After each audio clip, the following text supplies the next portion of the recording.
Welcome to Transcendent. I'm Raya, and I'm the daughter. And I'm Joe, and I'm the dad. And we're talking today about a toolkit that politicians can use for serving the LGBTQ plus community. Now, you might think that this episode is not for you if you're not a politician, but Dad, how does that affect the rest of us? We are constituents. We're constituents? Yes. Well, what does it matter how constipated we are?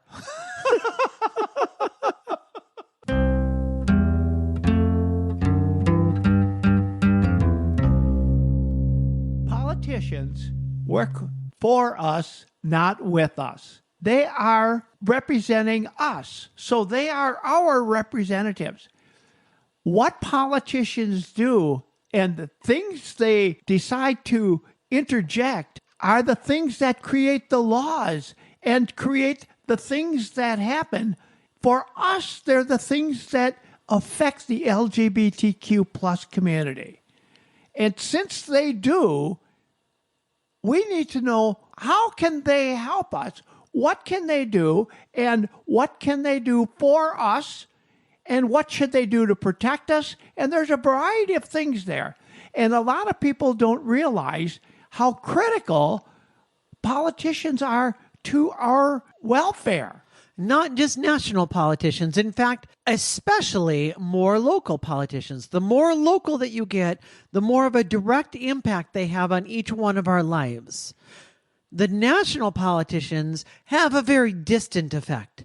But the ones at the very local level, the ones that are serving at the city level or the county level, are the ones that are affecting policies that directly affect me in all kinds of things. All of them are important.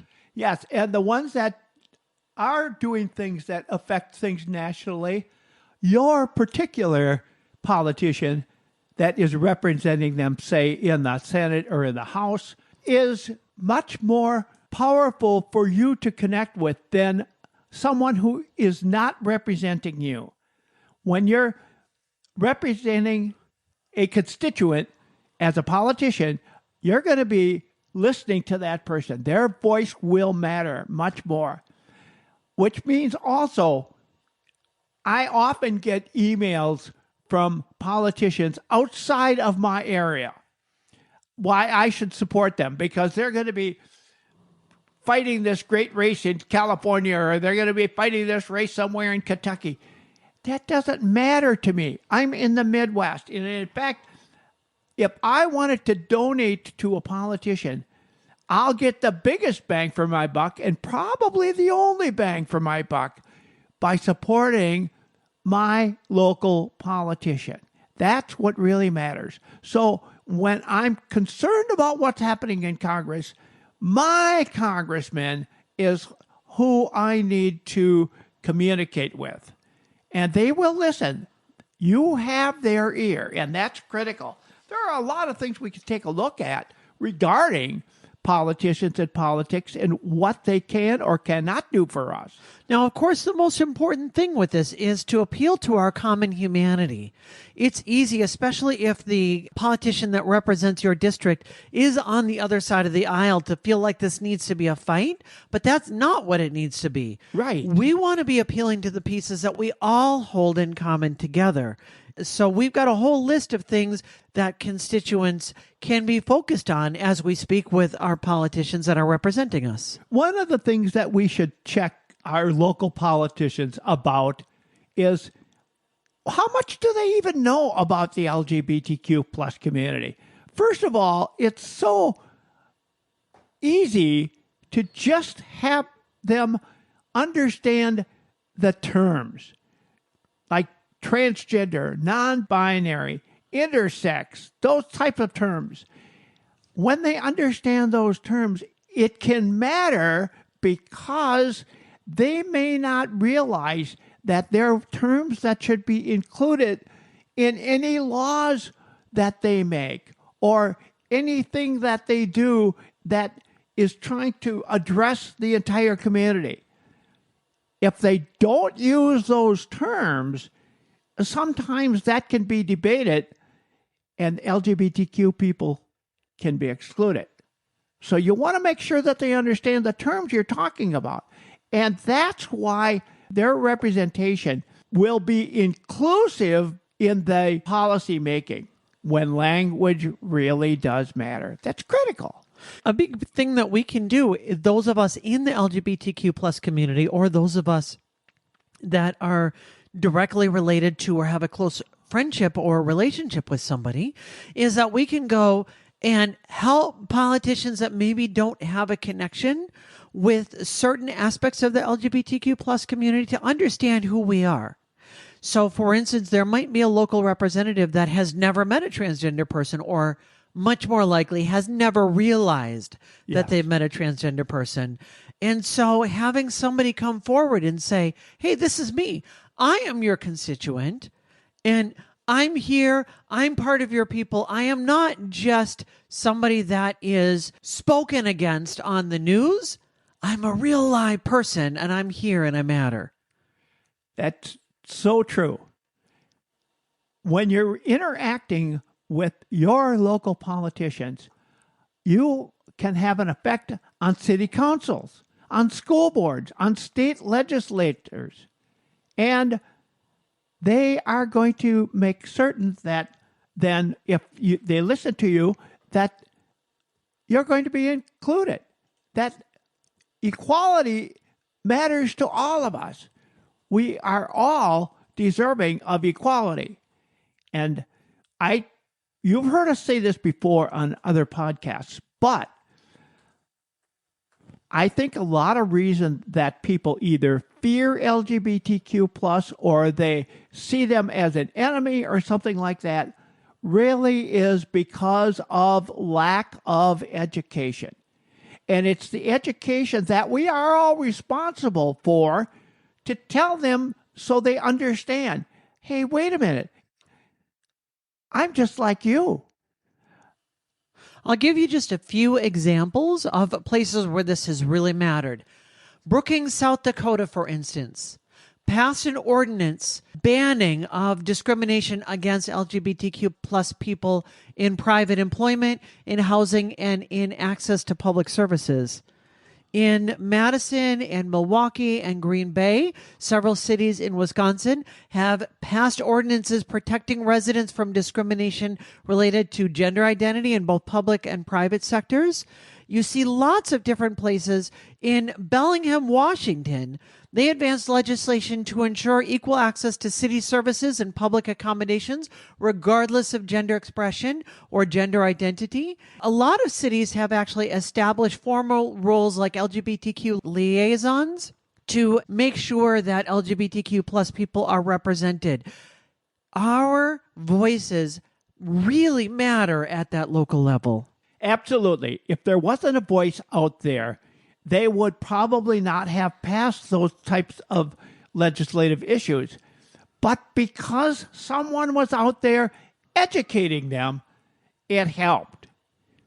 It also helps not only in areas like that, it helps also in healthcare, for example. Healthcare equality is critical. And here again, we need to be a voice to the people who have the potential to protect LGBTQ plus people. How would they do that, Raya? Well, they can especially watch out for healthcare providers to make sure that there are equitable policies for LGBTQ plus people, and really for any minority is important. Without intentional representation, healthcare systems are going to often reflect and then reinforce social inequities. For instance, things like misdiagnosis, a refusal to deal with pain management, or ineffective communication, especially with regards to transgender issues.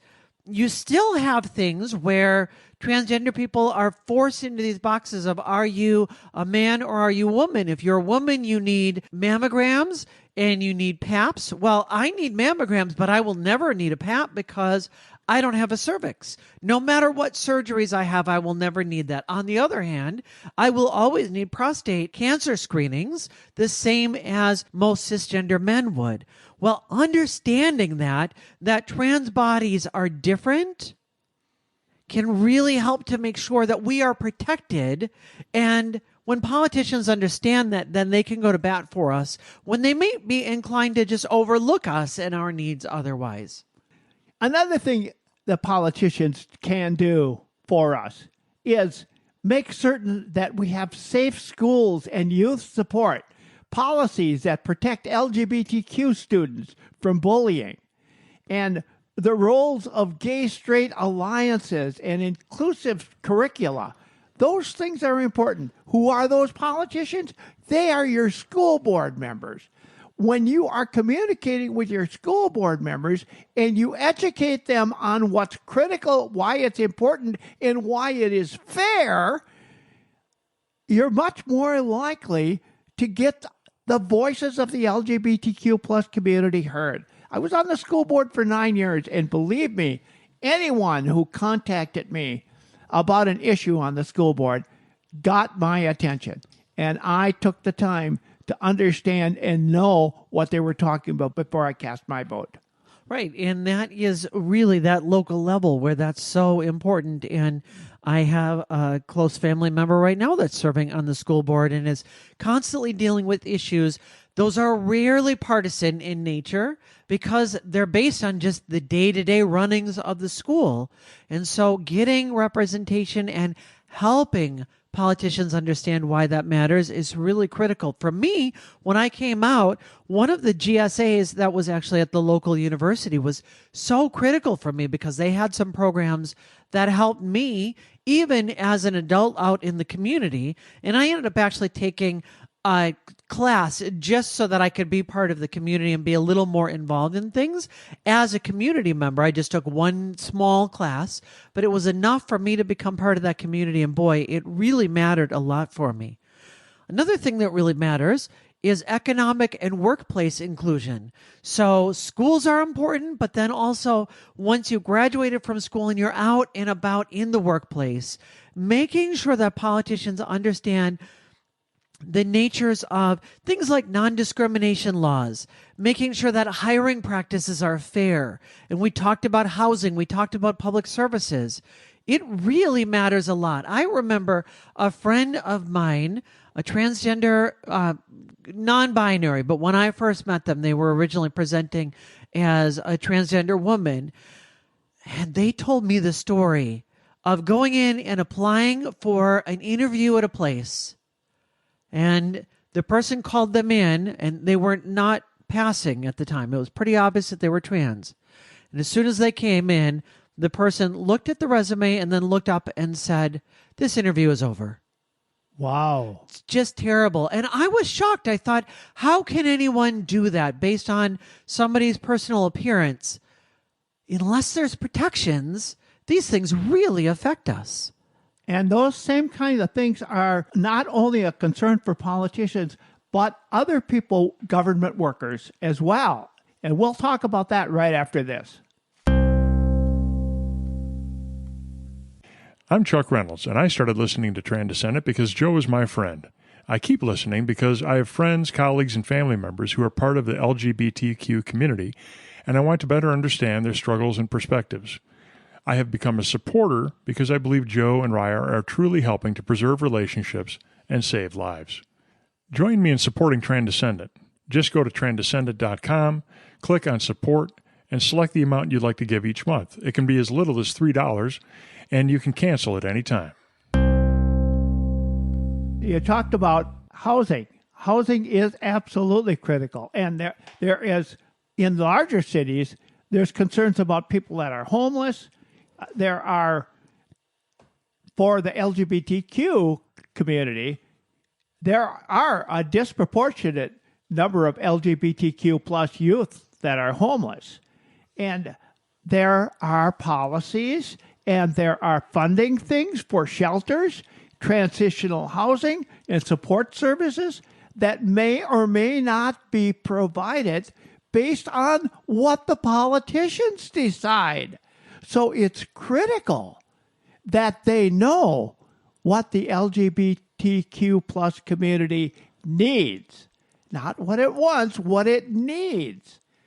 And if there is no housing available, if there is no shelter available, it could be really a matter of life and death for those people.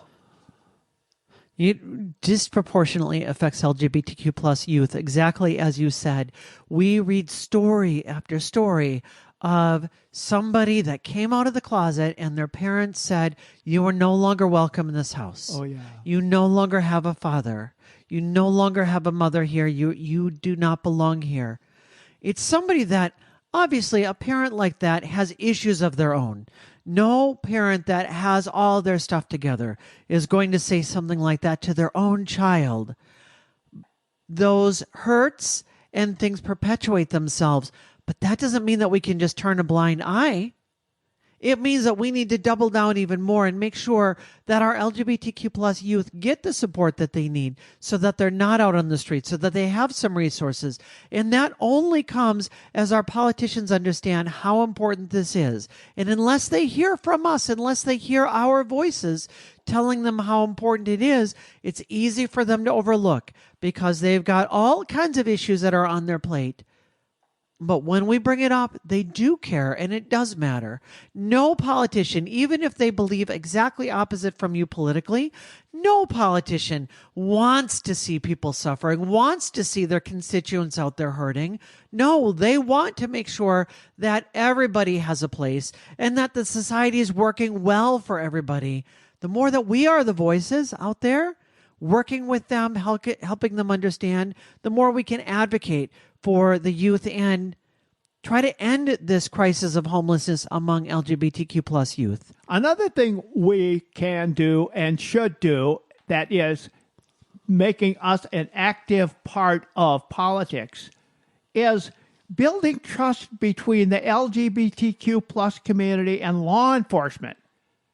When law enforcement knows and understands that we deserve all of the rights and all of the protection that everyone else has, when they really get to know the LGBTQ plus community and realize, oh yeah, they are us, and they will realize that, it makes a difference, and it makes a positive difference. I know one community that had a big issue over this because they wanted to have a pride parade and they wanted to make sure that there was adequate police representation there.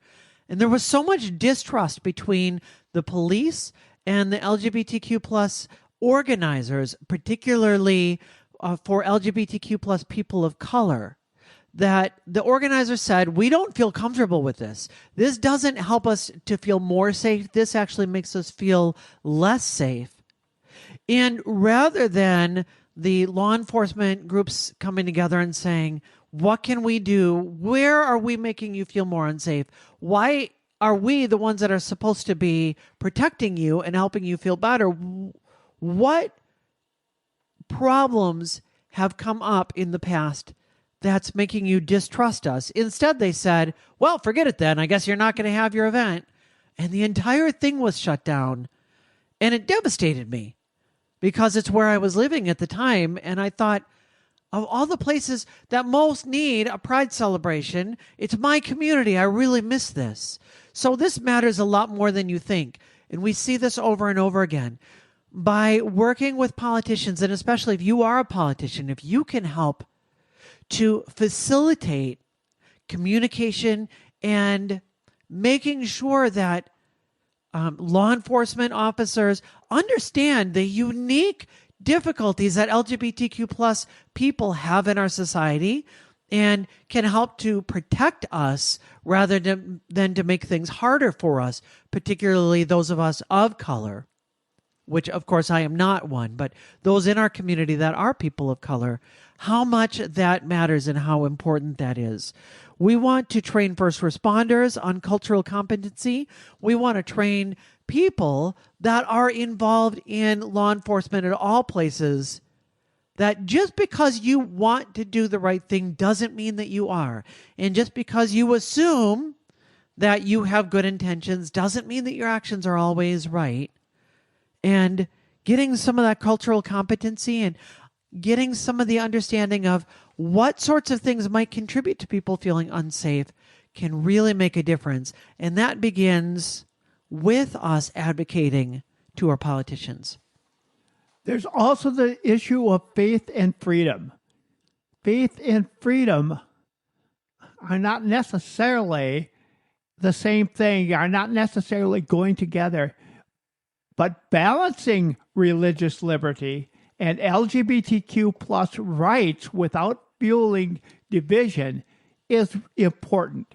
It's important to make a healthy community.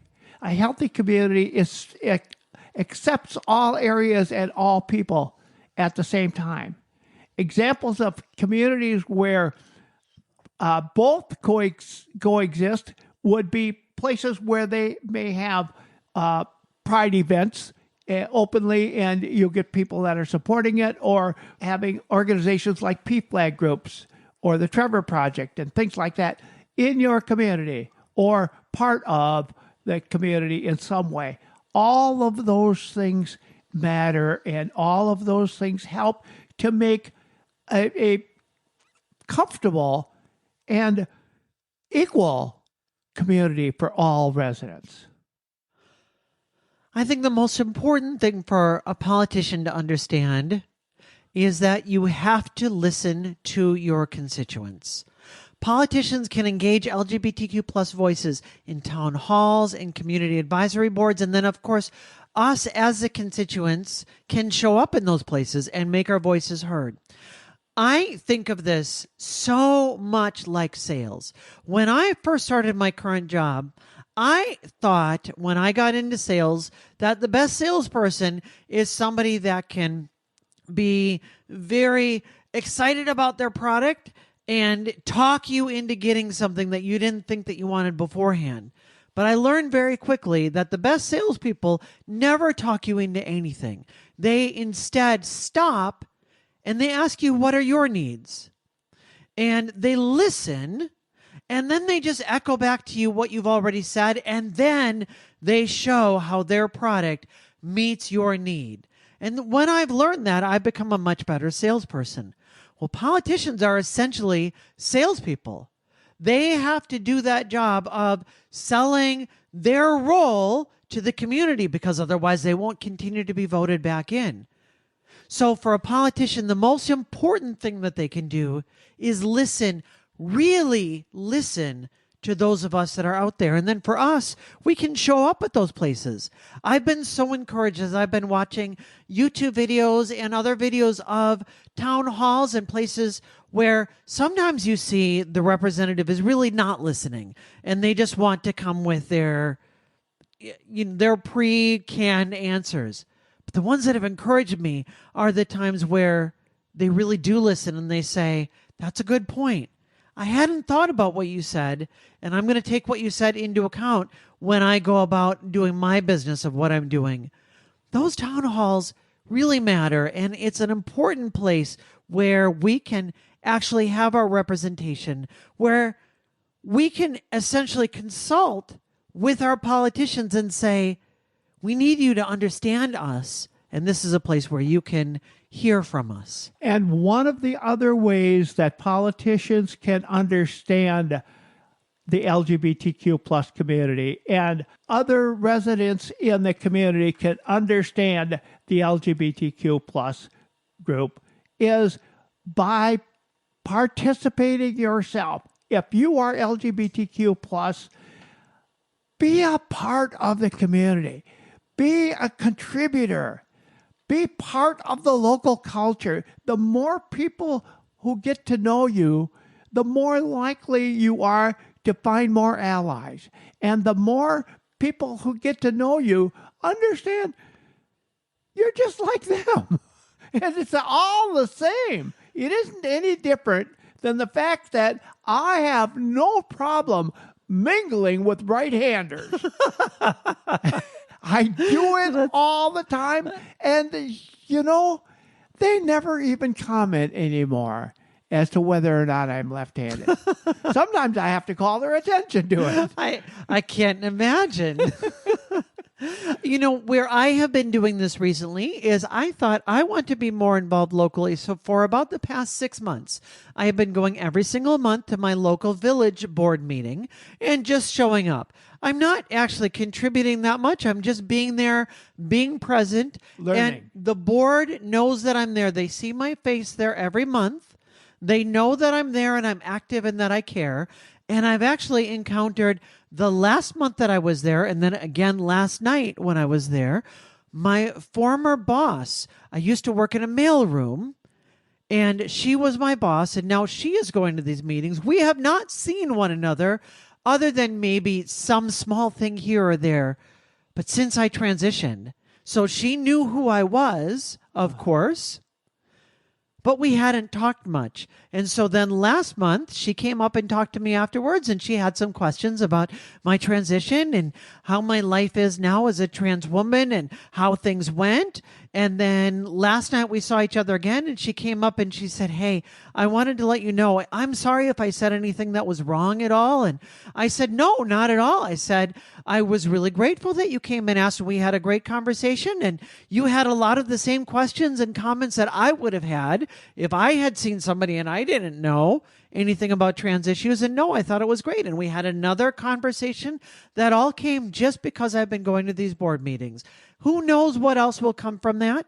But I think that that local representation matters, whether or not we have an agenda that we're pushing or we just quietly show up to show I'm here, I'm part of the community, and I matter. It becomes a part of their social network as well. So now you are a part of her social network, and that helps in better understanding. And when you get better understanding, you become more one community. One, not two separate communities, but one community working Yes. together. Because then you know, and as G.I. Joe said, knowing is half the battle. The biggest thing about us being there is it helps politicians to move beyond what we call tokenism and to truly celebrate who we are as individuals. Tokenism is when you identify one person and then you say, okay, well, you're our resident LGBTQ person. Please speak on behalf of all LGBTQ plus people. Well, I certainly can't do that. I hold lots of beliefs that are contrary to other people in my community, and they would have strong disagreements and different opinions than I would have. But when people think that, well, I'm part of the LGBTQ plus community, and so we have one single voice, and so having one person there is all that matters, that's where things start to get skewed. So, but the more that we show up and the more that we help them understand, as we've said on this podcast many times, if you know one transgender person or you know one gay person or you know one lesbian person, you know one person. Right. When we all show up and we help to represent the diversity in our community, then we can move beyond being tokenized into being actual people with actual names and faces, and people understand we are humanized through that process. The more you show up, the more you assimilate. Yes, and the more that you show up every Monday morning when we come out with this podcast, no, I don't really have anything to say. We're not trying to assimilate you. We're like the Borg. No, but we are grateful to have you coming here week after week, every Monday, as we show up to be your voice of positivity here to help you remember what you can do to support and to love and to care for those that are most important around you. And what you can do that is going to be important to us. If you like what you hear, share this with someone else. It is the way for us to get the word out. And with that, we'll see you Monday.